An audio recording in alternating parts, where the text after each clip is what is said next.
What is up, awesome people of the internet? Guys, happy Saturday, everybody. Happy Saturday, and my oh my, don't we have a lot of stuff to talk about? My apologies for not being able to go live last night, but I'm live today, and we're gonna talk about all the stuff that happened yesterday because got a bit of some shockers for y'all. So if y'all were not paying attention to the news yesterday, don't worry about it. I'm gonna tell y'all about it in today's stream. So I hope y'all are ready for it. Make sure to get your coffee and get ready because this is Quita in the Mornings. My name is Quita. We are in the mornings and we're talking about some women's hoops every single morning. I am on here talking about what y'all need to know about what's going on in the world of women's hoops. And boy, oh boy, don't we have a shocker for you all. I did not expect to be telling this news, but it is what it is. Tell me y'all feelings in the comments below. Tell me y'all feelings because I was shocked. I was shooketh by the news that happened yesterday. And we're going to get into it, okay? But we also have other news to get into as well. So make sure to hit that like button, grab your remote, turn it up, turn the TV up a little bit, grab your coffee, grab your tea, grab your orange juice, and let's get ready to talk about what happened yesterday in the world of women's hoops. Okay, and we first start with the biggest story of the day, which is about Malaysia Fulwiley. Because for 2 seasons, y'all, she was the spark plug off the bench, the walking highlight reel, the generational talent with the smooth handle, kind of like smoother than butter, you get it? Laid with the butter. And she was someone who looked like a fantastic pro in the making. And she had a first step that was super fast. She was flashy. She was fun. And now she's out. Entering the transfer portal and heading out of Columbia, South Carolina. Just like that, she is gone. And if you're shocked, well, you're not alone. You are not alone. And I was just as shocked as you all were. Because a couple of days ago, I made a video talking about there was no way Malaysia would transfer. She's a Columbia kid through and through. She grew up a couple minutes away from the arena. She wore the hometown jersey with pride, and she chose Dawn Staley when she could have went anywhere in the country. She could have gone anywhere. And it felt like Malaysia believed in the process. It felt like she was fully bought in until suddenly she wasn't. So, to understand the weight of this decision, we kind of have to understand who Malaysia Fulwiley actually is. Because, she's a big deal. She's a very, very big deal. Not just in South Carolina, but in the entire country. She's a 5'10" player who just finished up her sophomore year. This past season, she averaged 11.7 points a game, 2 assists a game, shot 42% from the field. And we kind of have to understand that she is not just any player, right? She is her in a lot of ways. She is that player who is a very naturally gifted athlete. We've seen her in high school where she was a 5-star McDonald's All-American. She was, I believe, number 13 in her class of 2023. She was a 4-time state champion in high school. And she was the girl who would just drop 40 points just for fun. Right? She was someone who was exceptionally flashy, exceptionally talented, and was an exceptional winner. They don't make guards like Malaysia Fulwiley very often. She was flashy. She had the spin moves. She had the no-look passes. She had the floaters with defenders all on her. And she was someone who was productive. Over the last 2 years, with South Carolina. She averaged nearly 12 points a game at 11.2 this past season. She was the SEC tournament MVP as a freshman. She was the SEC Player of the Year this past season. And she was second on the team when it came to scoring.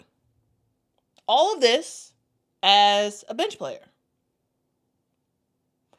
And I think that is some of the tension that defines her time at South Carolina. She came off the bench for South Carolina, but was still the face of the team. Maybe not officially, but let's be real. When it came to South Carolina versus a team, who was ESPN putting in the header? Who were other networks or other websites and whatnot putting in the header? When people were talking about South Carolina, the face they used was Malaysia Fulwiley. She had she was signed with the Curry brand, had her own PE. Like, look at this shoe. Look at how awesome the shoe is. Right? She was someone who was a brand. And still, she came off the bench. It's amazing. It's amazing when we talk about this what lay with the butter really meant. Like, look at the shoe.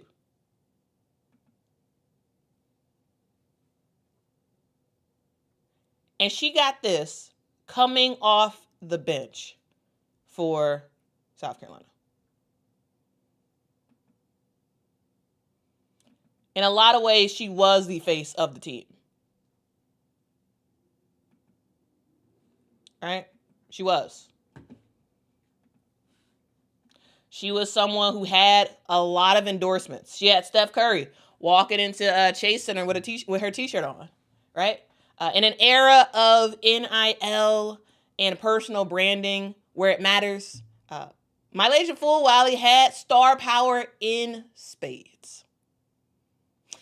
Even when she was getting less than 19 minutes a game, she was still the star. Flat out the star when it came to South Carolina. And everyone knew it. Everybody knew it.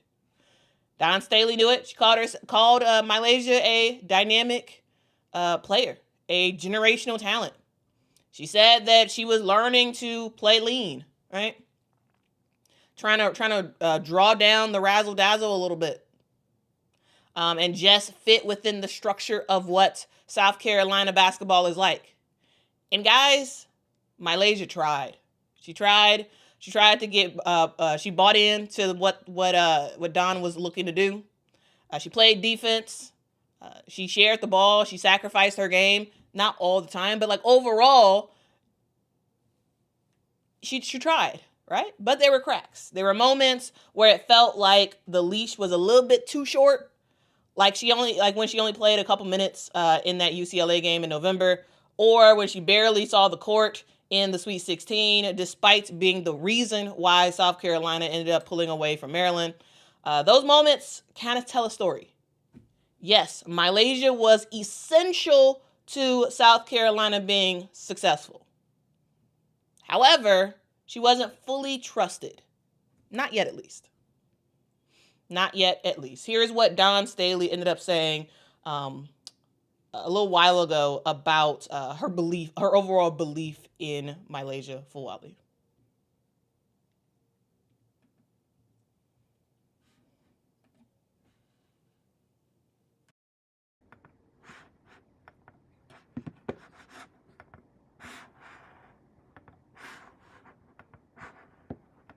Playing her best basketball. Like it's come together for her. Like she's a young talent that has incredible, like she's a competitor. Like and losses really bring out something. Just a more focused, a more like she's more efficient. She's getting layups. Like she's not settling for just taking threes. She's actually attacking the basket to make layups. And I do think that that's something that we've talked about for a long time. Like nobody can stop you. Your speed is your superpower. Like, it is. And I think I told a couple weeks ago, like, she's leaving 6 to 8 points out there just in layups. She's getting them now. Like, she's taking them. And Joyce has built her scoring average on making layups. If you just make layups, you can easily score in double figures, easily in our game. But that's hard to do. It takes a real disciplined person to focus and concentrate when you got bodies around you to put the ball in the hole. But we got two of the best that's doing it, like, right now on a consistent basis. And if Fagan always makes her layups, like Breezy, when she gets there, she makes her layup. So I think it's going to be contagious to where we can continue to control the paint. So this is what Dawn Staley had to say in February. Shout out to Matt Dow for the video of this. But she was talking about Malaysia Fulwiley and was basically saying, like, hey, how talented Malaysia is, and it's just about focusing. It's about focusing, and it's about her, yes, using her speed, but also slowing it down a little bit to do the simple things like making layups and whatnot. And then she talked about some of the other players and what they were doing and whatnot. But I show that to show that Dawn Staley fully understood what talent she had in Malaysia Fulwiley. And she was trying to develop her into more than just a walking highlight reel, right? Dawn was trying to overall get Malaysia to trust the process, right? That trust the process phrase kind of really kicked it into gear in my opinion during the Boston Celtics days, right? Boston Celtics is all about trust the process. Like that was what it was all about, right? And we thought that the whole trust the process thing, it kind of makes it a little bit more surprising because that's what we thought that Malaysia was doing. It seemed like Malaysia Fulwiley was committed to the process. She said publicly she was all in, right? She talked about Dawn Staley as a recruiter. She kept her head up when her minutes went down. She deflected rumors, but something eventually changed. Maybe it was the championship loss to UConn. Maybe it was seeing her minutes slip in the biggest game of the season again. Maybe. Because, guys, as I said earlier, Malaysia Fulwiley doesn't lose. She doesn't lose, right? She won 4 championships in high school. Won the national championship her freshman year in college. Goes to the championship game again. Doesn't play a great game and loses. And after that game was over, she really felt it. Here's what she said at the time, because it felt like she was very emotional at the time about losing.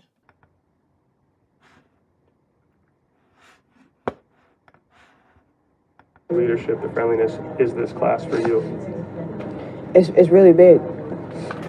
They're like my sisters. We grow together. I feel like I've grown as a player with them, and it's sad that they have to leave, but I know they're going to do great things on the next level. You said they came out because they wanted to win a national championship and you guys didn't. Can Yeah. you just kind of put your finger on why you feel like that maybe is? I don't know. I just think they just had more grit than us. Like, they got loose balls. They ran their stuff. They didn't back down from us. I felt like we came out on the same level, but, like, we didn't keep it going. We didn't, like, keep it up. And we just got to get in the gym and get better, you know.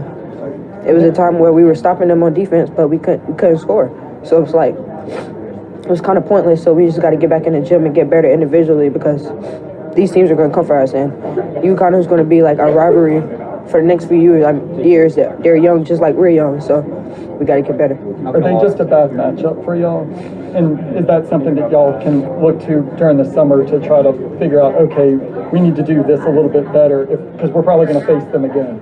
Yeah, definitely. I feel like their coach definitely took advantage of like the matchups that they had. Like it was times where they just like blew past or like backdoored. It was like easy scores for them. And I think they just kept doing what was working for them, which was cutting backdoor. We tried to like stop them from shooting threes. I mean, that worked out for us, but we had to execute on the other side of the other end of the court, and we didn't. Like, I don't know, they have a very good coach. I feel like it was kind of smart for him to just keep running the same things that was working on us, and we just got to get better on the defensive end. Like, most of the points that they scored was unacceptable. Hearing your voice, your determination to get back here a year from now, what are you going to be doing the next 365 days? Just getting better, just trying to understand a lot of things and just thinking and really just trying to think and just trying to think things through and seeing what's best for. So that's what she was saying after the championship game loss. Again, a shout out to Matt Dole for the video for this. She was feeling very emotional about losing, right? This is someone who doesn't really lose. She wins. She doesn't lose. And so this was a very different feel for her. Now entering the transfer portal, you're now going to likely be going to a team that will lose definitely more games than she did at South Carolina. Remember, her freshman year at South Carolina, she went undefeated, right? It's a different kind of vibe. A different kind of vibe now for South Carolina and for Malaysia Fulwiley, especially since she is leaving this program. This is a team that lost 4 games all season.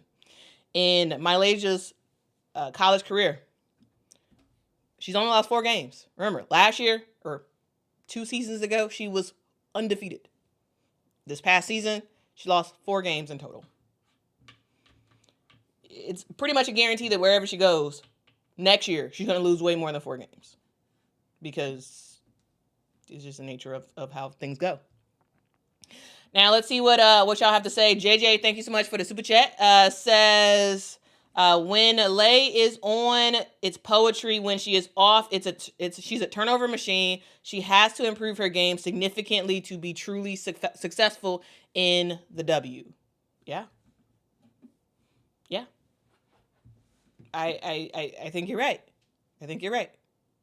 Now, there was a lot of speculation after the announcement was made that she is entering the transfer portal. A lot of speculation. It was like, oh, was it the fact that they lost in the championship game? Was it the fact that that Tanaya Latson, the leading scorer in D1 in D1 this past season, maybe it's the fact that she's going to South Carolina, or is it because Raven Johnson also is returning to South Carolina? There was a lot of talk about that, and here's my perspective on that. I want to talk through my perspective because I actually don't think that's what it was. Whatever the reason is as to why Malaysia Fulwiley has entered the transfer portal, I don't think it has to do with Raven Johnson. I don't. Because Raven Johnson is a point guard. I don't really think of Malaysia Fulwiley as a point guard. I don't think it's really because of Tanaya Latson, because to me, I envision next year Raven, Tanaya, and Malaysia in the starting lineup. That's what I envision, and with the athleticism that Malaysia has, I think she could do fine at the small forward role if she needed to.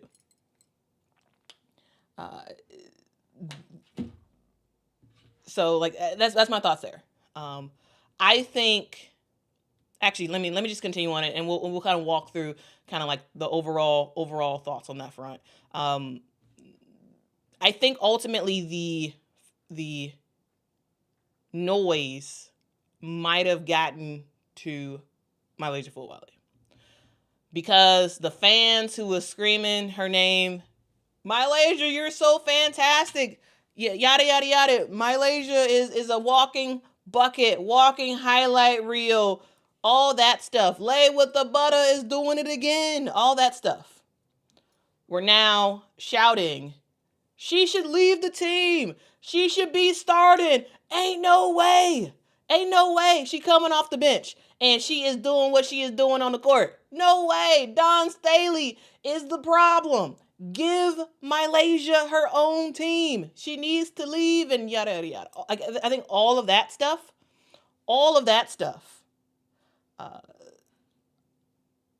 might have gotten to her. Might have. But overall, here's the deal. It is a star's dilemma. Do you want freedom or fit? Freedom or fit? At South Carolina, Malaysia Fulwiley had structure. She had coaching. She had culture. She had accountability. But she didn't have full freedom. In high school, Malaysia had full freedom to do whatever she wants. Because she was just that good and she could. At South Carolina, that never really was the case. Dawn Staley is a fantastic coach for a reason. She runs a tight ship. And for Malaysia and all of her talent, sometimes she played with fire a little bit. Ill-timed turnovers, heat check shots, occasional lapses in focus. But for the cons that led to, it also was what made her so special. In a different system, one that lets her run the show, one that builds fully around her and lets her do her, Malaysia Fulwiley could absolutely explode. I'm talking 20 plus points a game. I'm talking Sports Center highlights just about every night. I'm talking WNBA scouts drooling. But that type of game does not actually lead to winning in a lot of cases, because in order to win, you have to play team basketball, which is what South Carolina was doing. If you just want to be a star, you can absolutely be a star. You won't win, probably. So the question is, where does she go? Where does Malaysia Fulwiley go? She has 2 years of eligibility left. She still has a lot of NIL value, right? She has the shoes, the brand, the various brands that she's connected to. And she's going to be, at this point, the biggest name in the portal by a mile. So, where does she go? And what is her thought process around that? Let's get to, we got another super chat in the building. Thank you so much to Officer Davis for the super chat. Says, not Raven or Latin, people don't give South Carolina credit on the individual awards. I think she wants the accolades. If she was about wins, she stays. I do think if she was about wins, she stays, because I don't know where she can go where she would be able to have way more freedom and win way more games. I think that's a very, very difficult thing to do. Thank you so much, Daniel, for the super chat. Says, Lay would clearly do better as a starter. A lot of great players need high usage to be great. She didn't get on the court experience she needed at South Carolina. Here, I definitely hear your take on that. And I got another super chat, and I want to show y'all some data that y'all may not know that may put more stuff into context. Okay, it may put more stuff into context. Let's get to another super chat. Thank you so much, Women's Sports Champ, for the super chat. Says, I think she would be fun to watch in Kim Caldwell's system at Tennessee. It would be fun to watch, but Kim Caldwell's system does not really allow for individual accolades and awards like that. The way Kim Caldwell runs her team, because you're not going to be on the court long enough to get those individual awards, because she's subbing hockey style every single time. So it would be interesting though. It would really, really be interesting. But here's some data I want to share with you all, because y'all may not know this. And I do think it's important to see.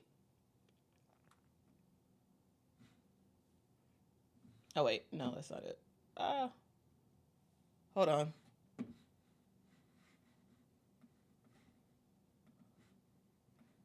Here we go.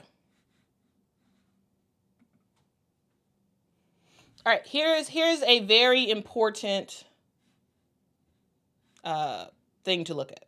All right, so what we're looking at right now is, oh, thank you so much, Kentucky Rick. Y'all, if y'all like this shirt, it says peace, love, and women's basketball, and then Quita Loves Sports in the middle. If y'all want to pick that up, y'all can pick that up at qlsapparel.com, qlsapparel.com. Yesterday, I wore one of my shirts as well. So again, qlsapparel.com. Okay, so here's what I want to show y'all. This is the overall stats for the entire season for South Carolina.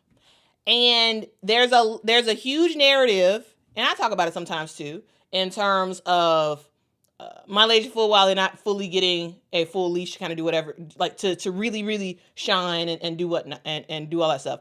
But the stats go against the narrative around Malaysia and what Dawn Staley gives her.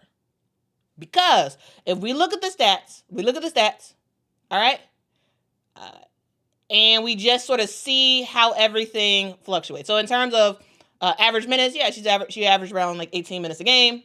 Why does that keep happening? She averaged around 18 minutes a game. Hold on, guys. One second. I just want to show this document for us all to look at together.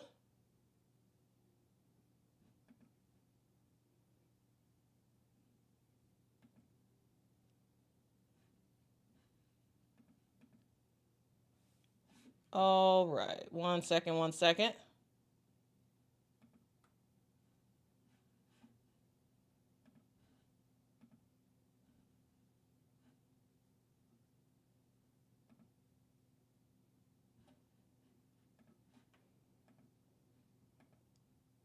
Okay. All right, so here are the cumulative stats from this past season. All right. And we saw that on average, Malaysia averaged around 18 minutes a game. And when it came to field goal attempts, this goes against the conversation around Dawn, really stifling Malaysia Fulwiley. To me, these numbers go against that, okay? So, Malaysia attempted 406 field goals this year. If we look at every other player on this team, Malaysia averaged more attempts. All right? So, 406 a game. All right? So, we look at everybody else. No one's that high. Right, Joyce Edwards 365, Tina Powell 315. You get the idea, right? You all kind of get the idea of this. And then we look at field goal percentage. So she's averaging way more shots than everybody else. She attempts way more shots than everybody else on the team. Even though she averages 18 minutes a game. In 18 minutes a game, she has way more field goal attempts than anybody on the team. Okay? And with that being said, her field goal average is she shoots 42% from the field. All right? And we compare that to everybody else. Joyce Edwards shoots 52% from the field. Of course, a different position. But if we want to compare similar positions, right? Similar positions. Tina Powell shoots 44% from the field. Tessa Johnson shoots 47% from the field. Right? Bree Hall's worse, 38%. Raven Johnson's worse, 35%. But you get the idea, right? You get the idea. We look at 3-point percentage. Malaysia is at 25%. Tina Pow Pow, 37%. Tessa Johnson, 43%. Raven Johnson, actually a better 3-point shooter, with 29%. I mean, still, that's not 29% is not good, but also 25% is worse. My point is, guys, we saw a lot more. Some of the narrative is overblown, is what I'm trying to say. The point of me showing this is that some of the narrative around Malaysia not really getting the shots that she needs to and whatnot, compared to the rest of her team, it doesn't fully track with what the data shows. All right, and then we look at turnovers. Yeah, turnovers. It was 73 turnovers for Malaysia. She did lead the team in turnovers.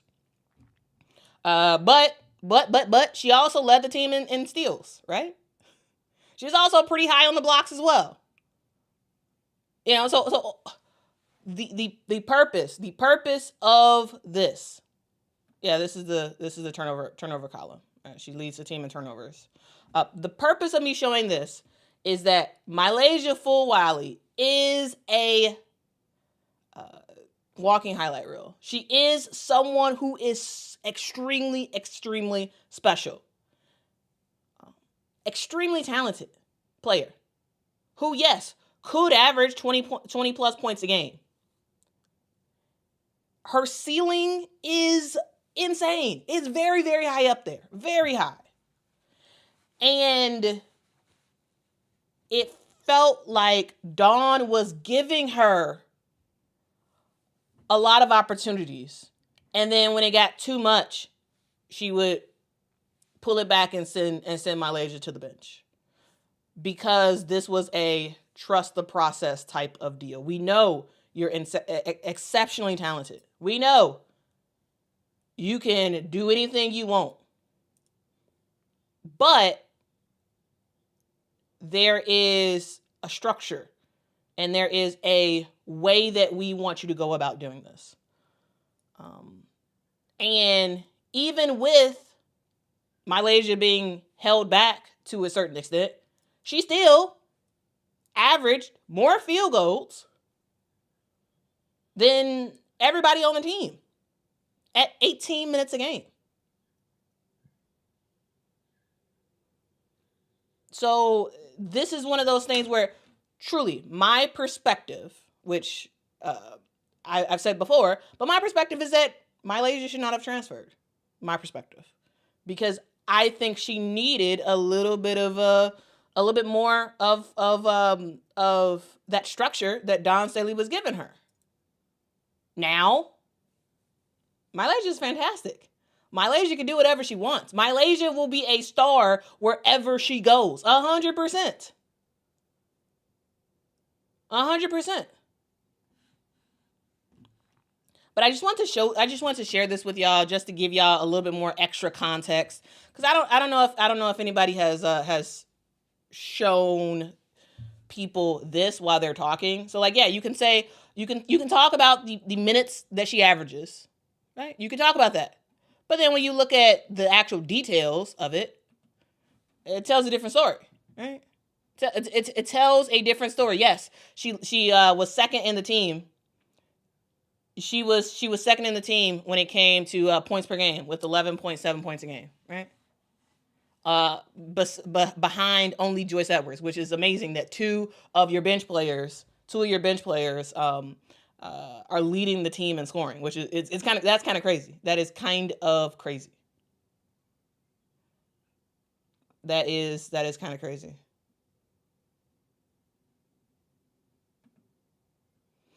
But I will say this. Not everything is for everybody. Now, while I thought it would have been pretty interesting for her to continue to trust the process through what South Carolina was trying to do and what Dawn Staley was trying to get out of Malaysia, here's the deal. Not everything is for everybody. And yeah, did it feel like a lot of Malaysia's game didn't quite fit with South Carolina? It didn't.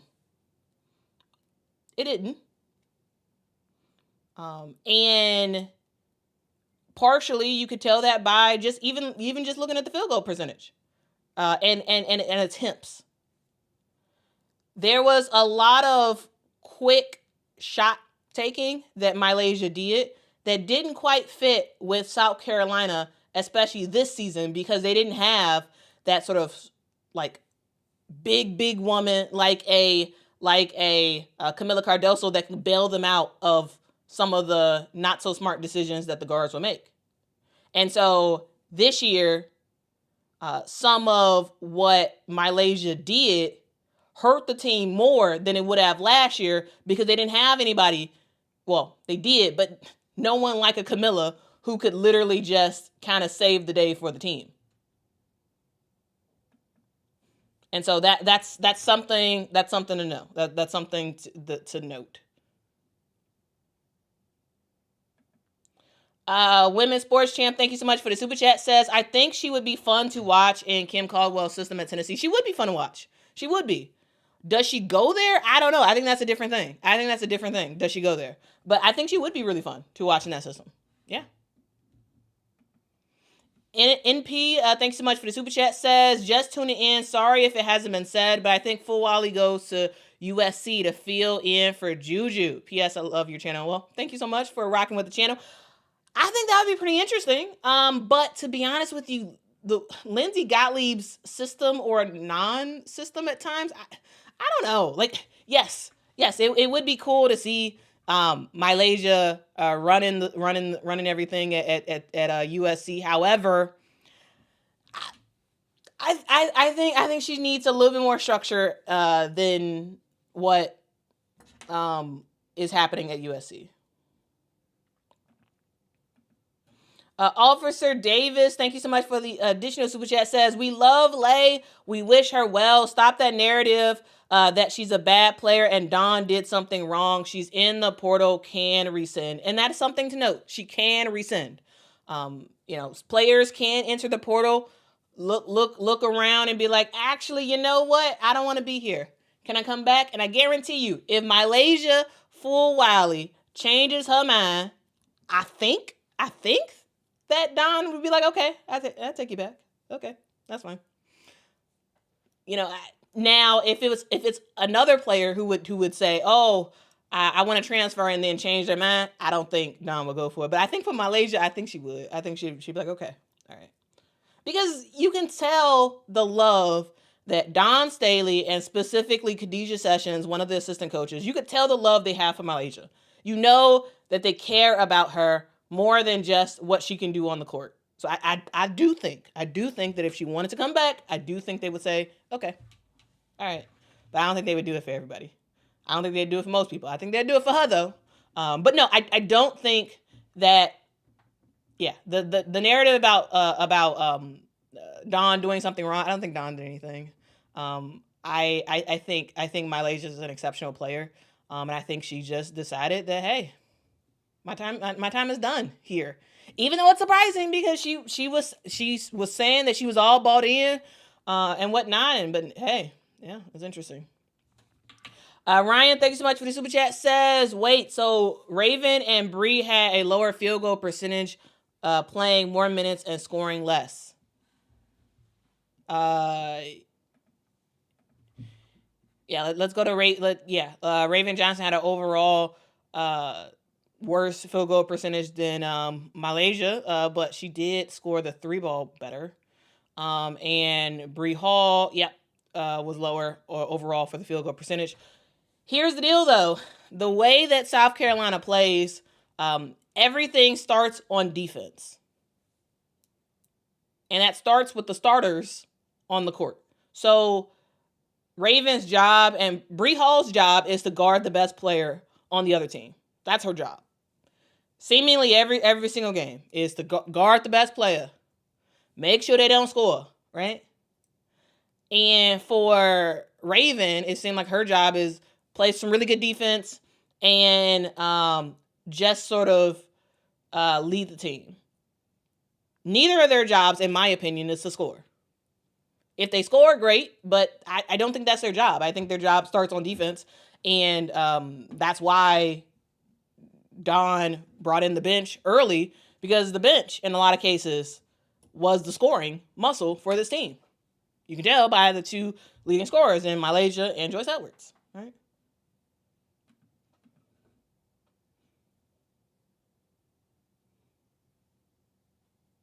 So that's my thoughts there. Like that's kind of my thoughts. Now I do want to see what else y'all have to say, and then we're gonna talk about where she may go and what things she may want to factor in. All right. Thank you so much, Women's Sports Champ, for the super chat. Says Malaysia may be doing this for the publicity, and so the conversation gets fully had, and then rescind and move on with South Carolina. I don't think Malaysia would do that. Now, yes, it is possible, but like I don't know. It doesn't feel like that's something that she would do. I don't think there's an ulterior motive of like, ooh, I'm going to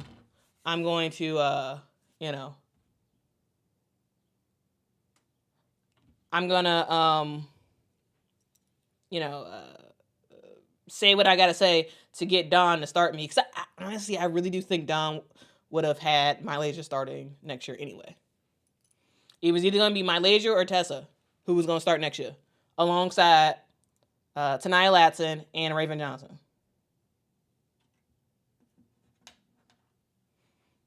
All right. So that's my thoughts there. That's my thoughts there. Anyway, let's talk about where in the world will Malaysia go? And here's some stuff that I think is important to note and to be cognizant about. And also, guys, if y'all have not hit that like button, make sure to hit that like button. Really does help the channel out a whole lot. Please hit that like. Please subscribe to the channel. Right now, we got 900 people in the chat, but we only have 200 likes. Can we get it up to 600 likes, please? Can we get closer to 600, 700 likes? That really would help the channel out a lot. Also, guys, make sure to subscribe to the channel. I am on the road to 50,000 subscribers. So make sure y'all do that if y'all want to just continue to rock out with what we're doing on this channel. Like, I make content all about women's basketball. That is my thing. I try to do it the right way. I try to really, talk about the game as a longtime fan, as someone who loves women's basketball, and try to give various perspectives and just try to do it the right way. So if that's cool with you, if that's something that y'all are rocking with, make sure y'all subscribe to the channel. We have made this now a subscriber-only chat. So if you want to chat, if you want to say something in the chat, you just have to subscribe, and then you can write whatever you like. Anyway, let's talk about where she may go. Where will she go? So a couple things to note is that South Carolina is a Under Armour school, and we have Malaysia Fulwiley, who is a Under Armour athlete. All right. She is signed with the Steph Curry brand. It is an Under Armour brand. And that could be a factor, possibly. That could be a factor. Now, does it have to be? No. So I saw people talking about oh, Malaysia has to go to an Under Armour school because she signed with Under Armour. That's actually not the case. She can go to an Under Armour school, right? She can. But does she have to? No, she doesn't.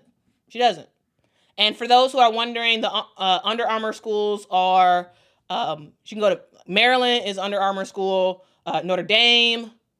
I'm talking about the bigger schools. So it's really, if she wanted to go to an Under Armour school, she would either have to go to Notre Dame, Maryland, Auburn, though at the same time, she doesn't, I don't think Auburn is really in the conversation, just because of the changes that they had and whatnot. So yeah, Under Armour schools would be Maryland or Notre Dame in terms of like really good teams right now who are Under Armour. She doesn't have to go to Under Armour, because if y'all remember, Angel went to LSU. LSU is a Nike school. And Angel was signed with Reebok. Right? You don't have to. You don't have to. What was it? Flau'jae Johnson. Who is she signed with? Is she with Puma? Is Flau'jae with Puma? Hold on. Is Flau'jae? I think Flau'jae is.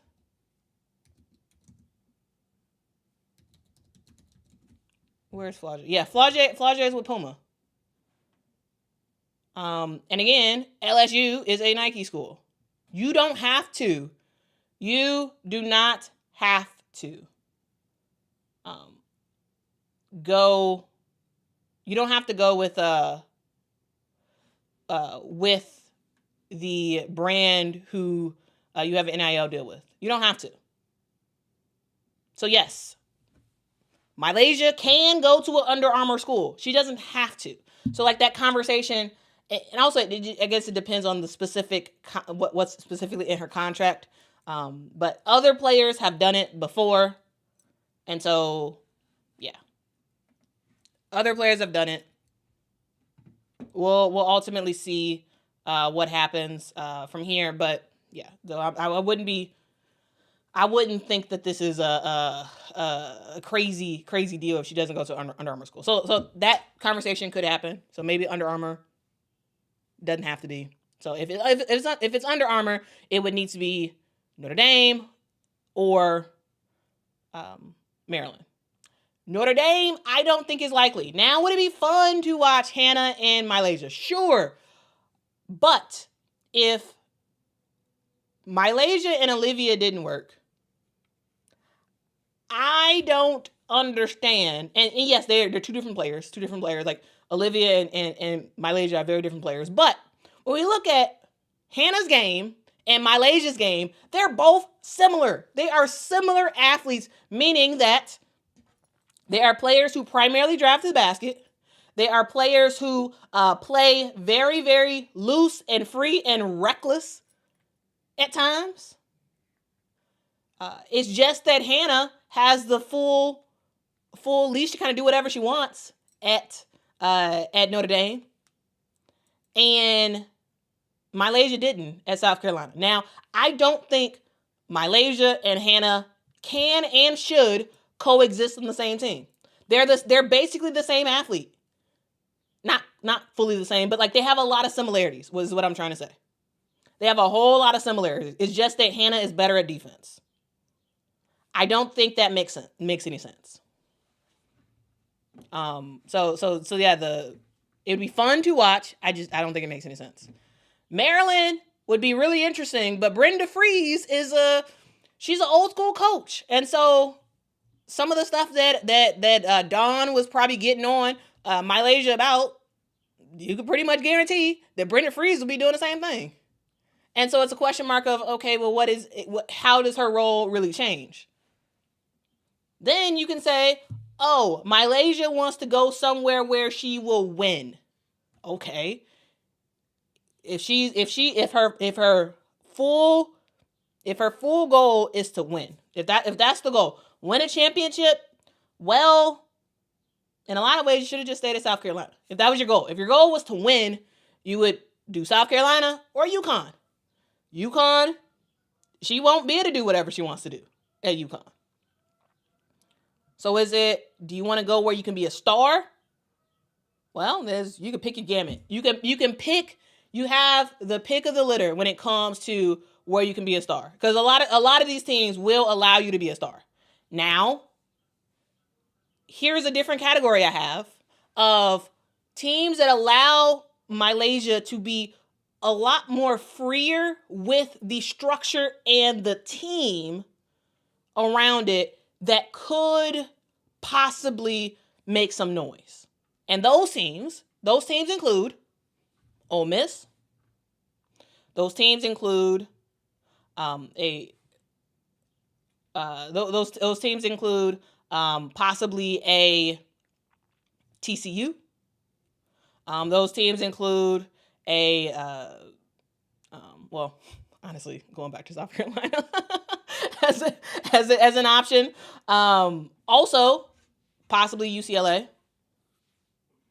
So Ole Miss, TCU, UCLA, Duke is high up there. And I'm going to say Tennessee, Texas, Louisville.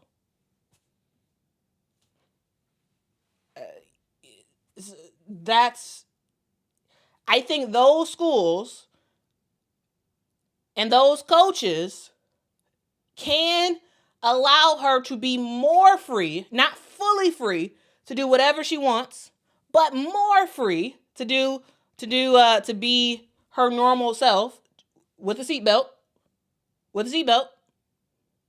while also possibly being a contender. Possibly.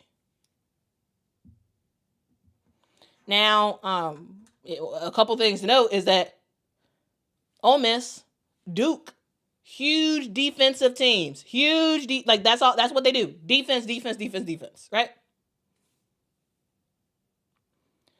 And I think that would help her a whole lot. And could allow her to just develop even further. To me, if I had some favorites of where I would love for her to go, it's either Duke or Ole Miss. I would love it. Like I think that could be really, really fun. Because yes, Duke just lost Aluchia Agoa in the transfer portal. I'm going to talk about her in just a bit. They did just lose her. But there's a lot of potential there, and the coaches are very firm, and I think they could be good for Malaysia, because we all know Malaysia's crazy talented. We all know. Everybody knows that. She can go somewhere and put up some crazy numbers and be fantastic. But I think she needs to go somewhere that has a little bit more, that has close to the amount of structure that South Carolina has, and coaches that really, really care. Like really, really care about her as a person, not just what she can do on the court. And I think the two coaches that would be best for her, in my opinion, though, I don't know Malaysia. I never talked to her. This is just from an outside perspective. From what I see, I think that I think that Ole Miss and I think that Duke could be great places. I do. Now, could she also go to LSU? Yes. LSU is a possibility, because we know that Kim Mulkey loves a bucket getter with star power. She loves it, right? Kim Mulkey allowed Flau'jae Johnson to be herself, to be literally a rapper and a player at the same time, right? She allowed Angel Reese to be herself. And if Malaysia Fulwiley went to LSU, I can guarantee you that Kim Mulkey would be like, okay, go ahead and do your thing. Go ahead and do your thing. Track Life Gaming says LSU would be Showtime. It would be.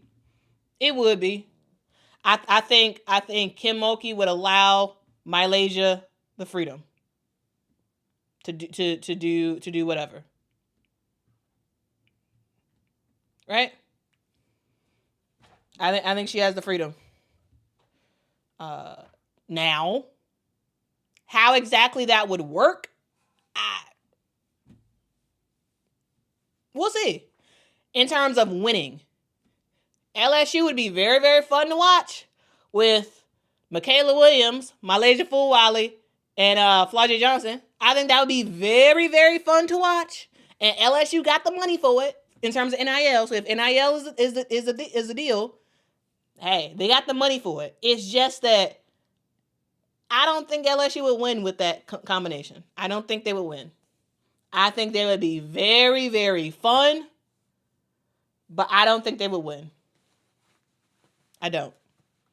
So that's why I really do have Duke and Ole Miss at the sort of top part of my list. Officer Davis, thank you so much for the super chat, says, please remember to be respectful. Lay is a kid in a business. She has the right to explore her options. She's not ungrateful. Yeah, I am of the mind that players can do whatever they want. If players want to enter the transfer portal, they should enter the transfer portal. Now, do I think that it would have been awesome to see her stay at South Carolina? Yes. However, she can do whatever she wants. Here's the deal. Players are empowered now to go wherever they want. This is a new day. This is a new day when it comes to player autonomy. And Malaysia could have went. It wasn't like Dawn and South Carolina gave Malaysia a chance. Malaysia could have went anywhere she wanted when she was coming into college. She chose South Carolina. She balled out at South Carolina. And off the bench, was in a lot of cases the best player on the court in terms of just flat out talent. And now she's leaving. We don't know why. She could be leaving for more money. She could be leaving for more freedom. She could be leaving just for a better fit. Or she could be leaving because she wants to get out of South Carolina. That's where she's from, right? She's been there her life, like, she's been there basically her whole life. She was a star not even that far from where South Carolina plays their games, right? Maybe she just wants to change the scenery. Like, there's a whole bunch of stuff. There's a whole bunch of stuff that it could be. Either way, she can do whatever she wants. She's entitled to do that. And while overall, I am not a fan of just the sheer amount of people in the transfer portal, over 25% of women basketball players in the transfer portal, even though I don't like overall how that is, I'm cool with individuals deciding what's best for them. Do it. Decide on what is best for you. And they should have the freedom to do that.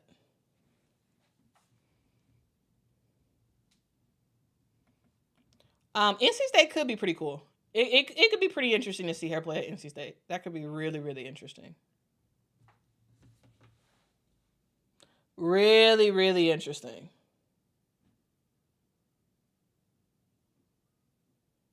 All right, guys. All right.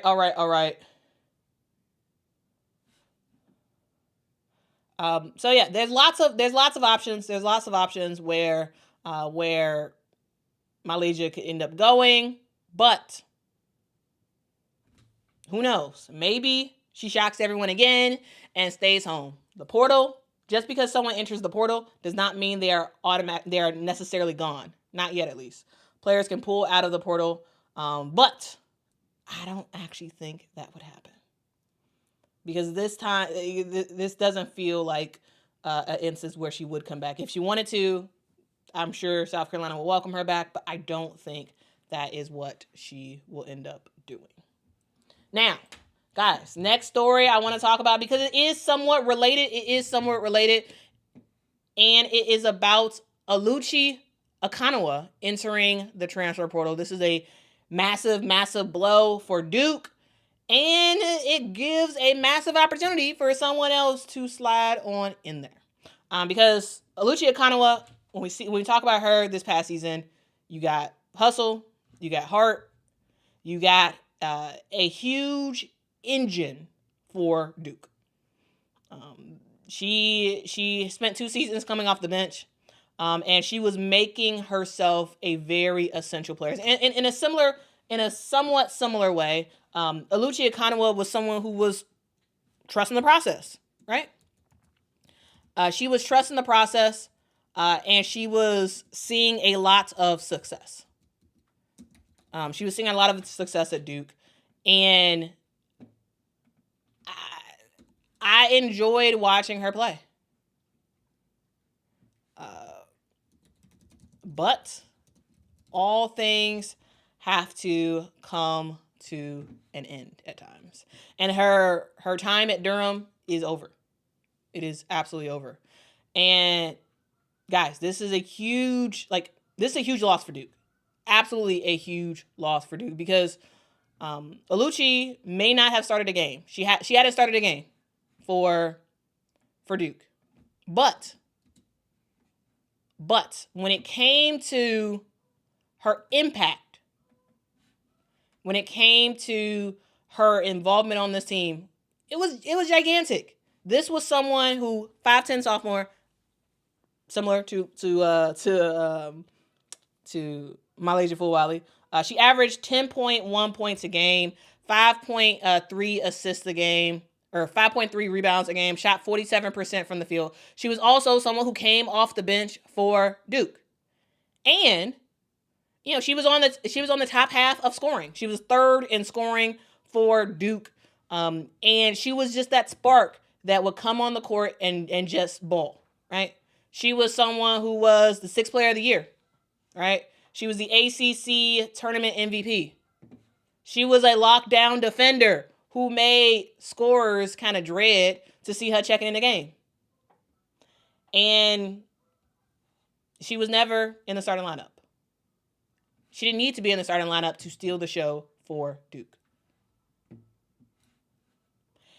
And now she's out. Now she's leaving. She's leaving to go somewhere else. And guys, I'm shocked about this because Aluchia Agoa was fantastic. Relentless defender. She could steal the ball from you in a heartbeat. Averaged 1.8 steals a game this past season. She was someone who was crazy athletic. Someone who could finish. Someone who can score for Duke.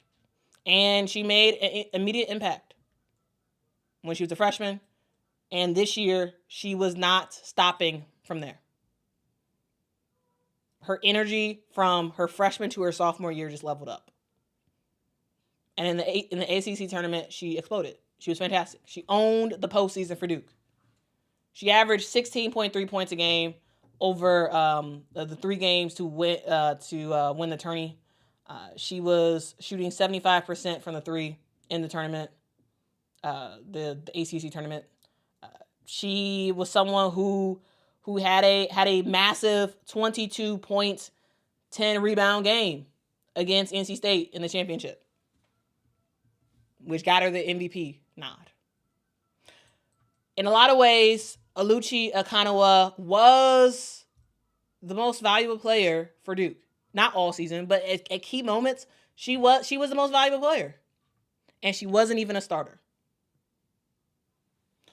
And it makes you wonder, the reason why I'm pairing these two together, because while they're not the same player, Aluchia Agoa and Malaysia Fulwiley are not the same player, but they do have similarities in terms of sophomores who were stars on their team, but played within the system. Because on a different system, Aluchia would have been a starter from day one, especially this season. But for Kara Lawson, she had her coming off the bench. Not because Aluchia wasn't good enough to start, but because she was so essential in anchoring the second unit and changing the energy of the game when things got stagnant. Still, numbers don't really lie. Aluchia played a lot of minutes. She played around 22 minutes a game. She was someone who often closed games. She brought that fire when she came in. She was someone who was a guard, but was a good rebounder as a guard. For a 5'10 guard to be averaging 5 rebounds a game, that's big. That's big. And, she was someone who was able to also add in big buckets when she needed to. Right? And Carrot Lawson kind of talked about it. She was saying that the rebounds and steals that Aluchia gets, sometimes you can take it for granted. Sometimes people can take that for granted. And now Duke is going to have to learn to live without it, because Duke had a phenomenal season. This was a team that made a lot of noise, and it was a team that was building for next year. And it was like, wow, Duke has a lot of potential. And Aluchia was a huge part of that potential. And now she's gone. Because Aluchia's return was assumed.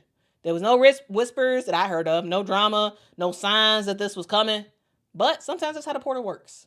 When a player wants more, or when the player just wants to move on, they move on. And sometimes they get the change that they want, sometimes they don't. All I know is this was a surprise for me. I'm sure this was a surprise for Duke. And maybe she realized that, hey, I wanna try to do more. I want a bigger role. I want something else, whatever that is. I'm wishing Aluchia Agoa the best. I thought she had a great season this year. Double O was fantastic. She was fan-freaking-tastic. Whoever gets her is getting a straight-up baller. A player who does not care about cameras. A player who only cares about winning the game, about doing the stuff that no one talks about to win games. She can make it happen for you at 5'10". I'm sure teams will be immediately trying to get her on their squad because, she has a lot to offer. She could go to South Carolina. She can go to UCLA. Like she can go to a lot of places.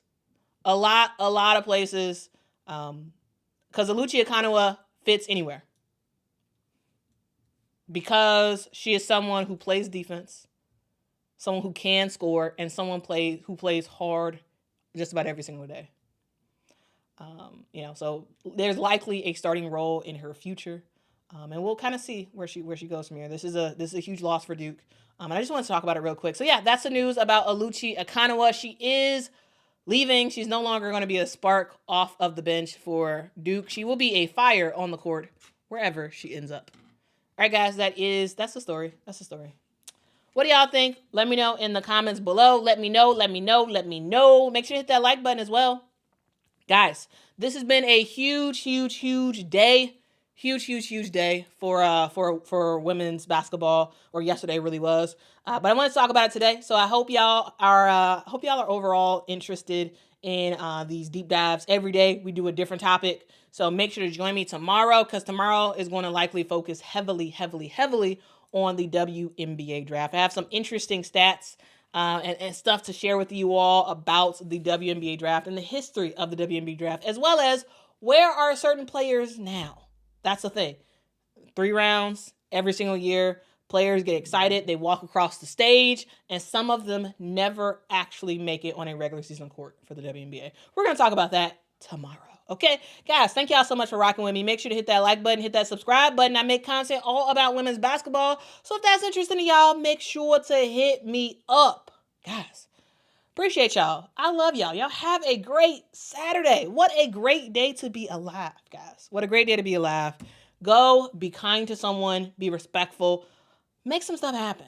Be productive today. Be productive. Go outside, touch some grass, do all that stuff. Make sure to tell a neighbor, tell a friend that Quita Loves Sports is on the internet talking about the amazing hoops that these ladies are offering up every I was going to say every single night, but they're not even playing right now. But softball is right now. Softball, I've been enjoying watching softball. One thing about the end of, it's like the sweet spot, the end of the NCAA tournament for women and the start of the WNBA season. That's like the sweet spot for softball. So like literally my life right now is watching softball and just keeping tabs of what's happening on the basketball side. But yeah, softball is definitely my thing that I'm watching right now. Anyway, y'all have a good one. I'm going to have a good one. And I'll see y'all tomorrow. Make sure to tell a neighbor, tell a friend that Quita Loves Sports is in the building, especially in the mornings. Well, my name is Quita. We are in the morning, and hope you have a great morning. See y'all soon. Bye-bye.